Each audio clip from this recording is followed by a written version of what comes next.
اعوذ باللہ من الشیطان الرجیم بسم اللہ الرحمن الرحیم رضیت باللہ ربا وبالاسلام دینا وبمحمد صلی اللہ علیہ وسلم نبیا ورسولا۔ اللہ تبارک و تعالی قرآن مجید فرقان حمید میں ارشاد فرماتا ہے واللہ یحب المطہرین، اور اللہ صاف ستھرا رہنے والوں سے محبت فرماتا ہے۔ دوسرے مقام پر فرمایا ان اللہ یحب التوابین و یحب المتطہرین، بے شک اللہ محبت فرماتا ہے کن سے؟ توبہ کرنے والوں سے اور صاف ستھرا رہنے والوں سے۔ رسول پاک صلی اللہ علیہ وآلہ وسلم ارشاد فرماتے ہیں الطہور شطر الایمان، صفائی نصف ایمان ہے۔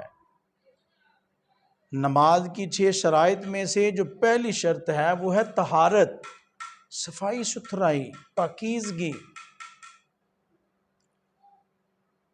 پاکیزگی، صفائی ستھرائی نماز کی شرائط میں سے پہلی شرط ہے۔ اور طہارت میں 2 طہارتیں آتی ہیں، ایک ہے طہارت صغریٰ، اس میں وضو ہے، اور ایک ہے طہارت کبریٰ، اس میں غسل آتا ہے۔ ہم وضو کے فضائل اور مسائل اور طریقہ کے حوالے سے جاننے کی کوشش کریں گے۔ رسول پاک صلی اللہ علیہ وآلہ وسلم نے حضرت انس رضی اللہ تعالی عنہ کو فرمایا کہ اے انس، اگر تم ہمیشہ باوضو رہنے کی استطاعت رکھتے ہو تو ضرور ایسا کرو، ہمیشہ باوضو رہو۔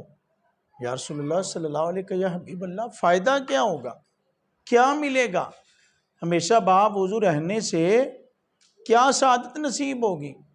رسول پاک صلی اللہ علیہ وسلم نے ارشاد فرمایا جس بندے کی روح ملک الموت حالت وضو میں قبض کرتا ہے اس کے لیے شہادت لکھ دی جاتی ہے۔ اسی طرح جو بندہ باوضو سوتا ہے، سونا تو ہے، ظاہر ہے یہ معاملات زندگی میں سے ہے، فرمایا جو باوضو سوتا ہے اس کا مقام اور مرتبہ یہ ہے کہ جیسے روزہ رکھ کر عبادت کرنے والا ہے، یعنی کہ باوضو سونے والے کو اتنا ثواب اور اتنا درجہ دیا جاتا ہے کہ جتنا ثواب اور درجہ روزہ رکھ کر عبادت کرنے والے کو عطا کیا جاتا ہے۔ اللہ اکبر، سبحان اللہ۔ رسول پاک صلی اللہ علیہ وآلہ وسلم نے ارشاد فرمایا کہ جو صحیح وضو کرتا ہے، صحیح سے مراد وضو کے فرائض صحیح ادا کرتا ہے۔ ابھی ہم سیکھتے ہیں وضو کے فرائض کے بارے میں۔ صحیح وضو کرتا ہے اور وضو کر لینے کے بعد وہ کلمہ شہادت پڑھتا ہے، اشہد ان لا الہ الا اللہ وحدہ لا شریک لہ اشہد ان محمدً عبدہ ورسولہ پڑھتا ہے، تو اللہ تبارک و تعالی اس خوش نصیب کے لیے جنت کے 8 دروازے کھول دیتا ہے۔ اللہ اکبر، بھئی کتنی شان ہے وضو کرنے والے کی۔ ابھی وضو کیا، کلمہ شہادت پڑھا، ابھی نماز پڑھنا، قرآن پاک پڑھنا، دیگر اعمال صالحہ کرنا باقی ہیں۔ صرف صحیح وضو کیا اور کلمہ شہادت پڑھا ہے، اللہ تبارک و تعالیٰ اتنا خوش اور مہربان ہو جاتا ہے کہ جنت کے 8 دروازے کھول دیے جاتے ہیں، جس سے چاہے وہ داخل ہو جائے۔ تو اتنی فضیلت وضو کی، اتنی شان باوضو رہنے کی ہے، اتنا درجہ باوضو سونے کا ہے۔ تو آئیں ہم سیکھتے ہیں کہ وضو کے فرائض کتنے ہیں۔ اللہ تبارک و تعالیٰ نے قرآن پاک میں ارشاد فرمایا یا ایھا الذین آمنوا اذا قمتم الی الصلاۃ فاغسلوا وجوہکم وایدیکم الی المرافق وامسحوا برؤوسکم وارجلکم الی الکعبین۔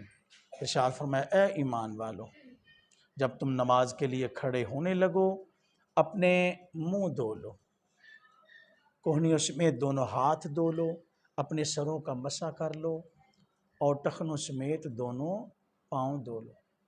رسول پاک صلی اللہ علیہ وآلہ وسلم صحابہ کرام میں تشریف فرما ہے، فرمایا صحابہ قیامت کا دن ہوگا، 1,24,000 کم و پیش انبیاء کی امتیں ہوں گی، کسی کے ساتھ 10 امتی، کسی کے ساتھ 20، کسی کے ساتھ 100، تو فرمایا میری امت کا حال یہ ہوگا کہ مشرق و مغرب کے کنارے بھرے ہوئے ہوں گے۔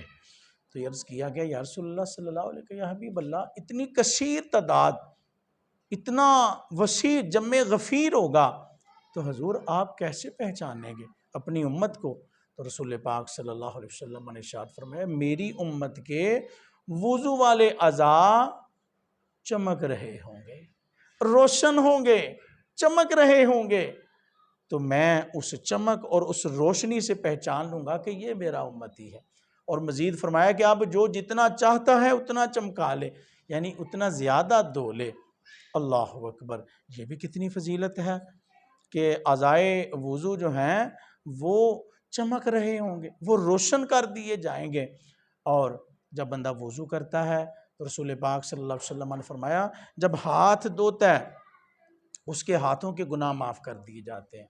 وضو کرنے والا جب چہرہ دھوتا ہے اس کے چہرے کے گناہ معاف کر دیے جاتے ہیں، جب وہ مسح کرتا ہے سر کے گناہ معاف کر دیے جاتے ہیں، جب وہ پاؤں دھوتا ہے تو پاؤں کے گناہ معاف کر دیے جاتے ہیں۔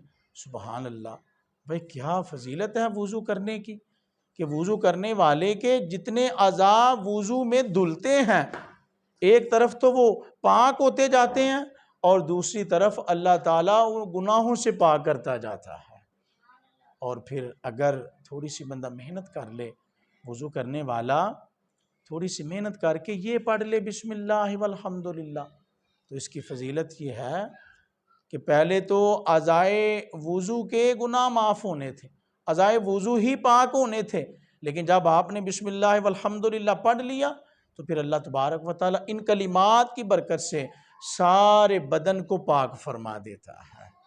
سبحان اللہ، اللہ تبارک و تعالیٰ کی عظمت و شان پر قربان جائیں، اللہ وضو کرنے والے پر کتنا مہربان ہوتا ہے۔ تو آئیں ہم سیکھتے ہیں کہ وضو کے فرائض کتنے ہیں۔ اللہ تبارک و تعالیٰ قرآن پاک میں ارشاد فرماتا ہے یا ایھا الذین آمنوا اذا قمتم الی الصلاۃ فاغسلوا وجوہکم وایدیکم الی المرافق وامسحوا برؤوسکم وارجلکم الی الکعبین، کہ ایمان والے جب نماز کے لیے کھڑے ہونا چاہیں تو اپنے چہرے دھو لیں، کوہنیوں سمیت دونوں ہاتھ دھو لیں، اپنے سروں کا مسح کر لیں اور ٹخنوں سمیت دونوں پاؤں دھو لیں۔ رسول پاک صلی اللہ علیہ وآلہ وسلم نے ارشاد فرمایا کہ جب وضو کرنا ہے تو سب سے پہلے نیت کرنی ہے۔ نیت کرنے کے بعد آپ نے، نیت دل کے ارادے کا نام ہے، نیت کرنے کے بعد آپ 3 بار ہاتھ دھوئیں، اور یہ جو دعا میں نے ابھی جو آپ کو بتائی ہے بسم اللہ والحمدللہ، یہ پڑھ لینی ہے۔ اس کی برکت سے سارے بدن کے گناہ معاف ہو جائیں گے، سارے بدن پاک ہو جائے گا۔ اب وضو کا طریقہ ہم سیکھتے ہیں۔ سب سے پہلے نیت کرنی ہے، نیت دل کے ارادے کا نام ہے پاکی حاصل کرنے کے لیے۔ اس کے بعد آپ نے 3 بار دونوں ہاتھ گھٹنوں تک دھونے ہیں۔ اس کے بعد ہم نے 3 مرتبہ کلی کرنی ہے، دائیں ہاتھ سے پانی لینا ہے اور اس انگلی سے، اشارت والی انگلی سے ہم نے صفائی کرنی ہے منہ کی۔ اس کے بعد 3 بار ناک میں پانی چڑھانا ہے، دائیں ہاتھ سے پانی چڑھانا ہے اور بائیں ہاتھ کی چھوٹی انگلی سے اور ہاتھ سے صفائی کرنی ہے۔ اس کے بعد ہم نے چہرہ دھونا ہے، ماتھے کے بالوں سے لے کر ٹھوڈی کے نیچے تک، اور ایک کان کی لو سے لے کر دوسرے کان کی لو تک ہم نے چہرہ دھونا ہے۔ اس کے بعد دونوں ہاتھ کوہنیوں سمیت دھونے ہیں، اور یاد رکھنا ہے جب دائیں ہاتھ دھونا ہے تو بائیں ہاتھ سے خلال بھی کرتے جانا ہے اور بازو پر پھیرتے بھی جانا ہے تاکہ اچھی طرح دھل جائے، اور پھر جب بایاں بازو دھونا ہے تو پھر دائیں ہاتھ سے مدد لے کر آپ نے خلال بھی کرنا ہے انگلیوں کا اور ہاتھوں پر پھیرتے بھی جانا ہے، بازو پر پھیرتے بھی جانا ہے جی۔ اس کے بعد ہم نے مسح کرنا ہے، تو 3 انگلیوں کو جوڑ لینا ہے اور پورے سر کا مسح کرنا ہے، ماتھے کے بالوں سے لے کر گردن کے پیچھے تک، اور پھر گردن سے بالوں کے اوپر سے کانوں کے اوپر سے لیتے ہوئے آپ نے ہتھیلیوں کو آگے لے کر آنا ہے۔ اس کے بعد یہ جو انگلیاں کان میں پھیرنی ہیں، یہ انگوٹھے جو ہیں دونوں کانوں کے پیچھے آپ نے پھیر دینے ہیں، اور یہ جو بیک سائڈ ہاتھوں کی، اس کو گردن کے پیچھے آگے تک نہیں لے کے آنا۔ اس کے بعد آپ نے دونوں پاؤں ٹخنوں سمیت دھونے ہیں۔ اور پاؤں دھوتے وقت آپ نے یہ چھوٹی انگلیاں اس سے انگلیوں کا خلال کرنا ہے۔ یہ ہے وضو کا طریقہ جو میں نے آپ کی خدمت میں عرض کیا ہے۔ اور یاد رکھنا ہے کہ بعض جب وضو کرتے ہیں نا تو جلدی جلدی وہ وضو کرتے ہیں تو چہرہ بھی نیچے سے سوکھا رہ جاتا ہے، کونیاں بھی نیچے سے سوکھی رہ جاتی ہیں، اس طرح وضو صحیح نہیں ہوتا۔ اور بعض تو وضو کر کے جب کونیاں دھوتے ہیں نا تو وہ اس کے بعد ایسے ہاتھ میں پانی لے کر ایسے پھینکتے ہیں پیچھے کو، ایسا کرنے کی ضرورت نہیں ہے۔ جب آپ نے صحیح ہاتھ کونی اس میں دھو لینے ہیں تو پھر چلوں میں پانی لے کر پیچھے پھینکنے کی ضرورت نہیں ہے۔ اور مسح کرتے وقت بھی اکثر احباب ہاتھوں کو چومتے ہیں، ناک پر لگا دیتے ہیں یا آنکھوں پر یا ماتھے پر لگاتے ہیں، ایسا بھی نہیں کرنا۔ ہاتھوں کو تر کر کے ہم نے سیدھا بالوں سے شروع کرنا ہے اور مسح کرنا ہے۔ اللہ تبارک و تعالی ہمیں صحیح وضو کرنے کی توفیق عطا فرمائے، آمین۔ وما علیہ الا البلاغ المبین۔